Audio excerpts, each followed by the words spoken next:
خوشی میں غمی میں وہ سنت کے مطابق اپنی زندگی گزارنا چاہتا ہے، 2-4 لوگوں کے جملے جب سنتا ہے تو وہ بیٹھ جاتا ہے۔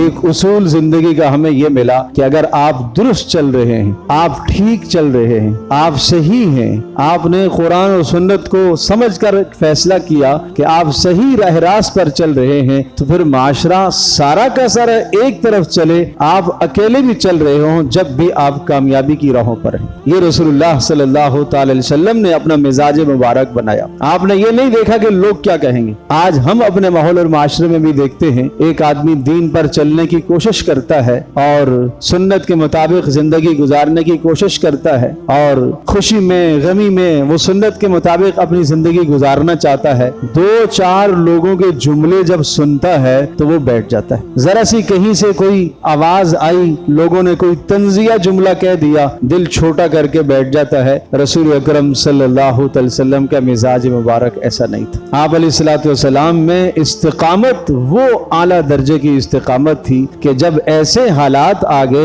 رسول اللہ صلی اللہ علیہ وسلم کے چچا ابو طالب کے پاس، جب ابو طالب کی وفات کا وقت آیا تو قریش نے آ کر کہا کہ آپ اپنے بھتیجے کو کچھ سمجھا کے جائیں کہ کچھ اس معاملے میں ذرا نرمی کرے، اس لیے کہ ہمارے بتوں کو یہ برا بھلا کہتے ہیں اور ہمارے بتوں کو گالیاں دیتے ہیں۔ رسول اکرم صلی اللہ تعالی علیہ وسلم کو چچا نے بلایا اور یہ کہا کہ دیکھیں بھتیجا، آپ نے جو کچھ بھی کیا، جو پیغام سنایا، میں ہر طرف سے آپ کی حمایت کے لیے کھڑا رہا، اور جب تک میری جان میں جان ہے میں کھڑا رہوں گا، لیکن میرے جانے کے بعد قریش آپ کو چھوڑیں گے نہیں۔ اس قدر خوف زدہ اور ہراساں کیا گیا رسول اللہ صلی اللہ تعالی وسلم کو، لیکن پیارے پیغمبر صلی اللہ تعالی وسلم نے ارشاد فرمایا کہ چچا جان، آپ ان سے یہ کہیے کہ اگر یہ سورج بھی اتار کے لے آئیں اور میرے سیدھے ہاتھ میں رکھ دیں اور چاند بھی میرے الٹے ہاتھ میں لا کر رکھ دیں، تب بھی اس کام کو میں نہیں چھوڑ سکتا، کہ جب میں کام ایک درست کر رہا ہوں،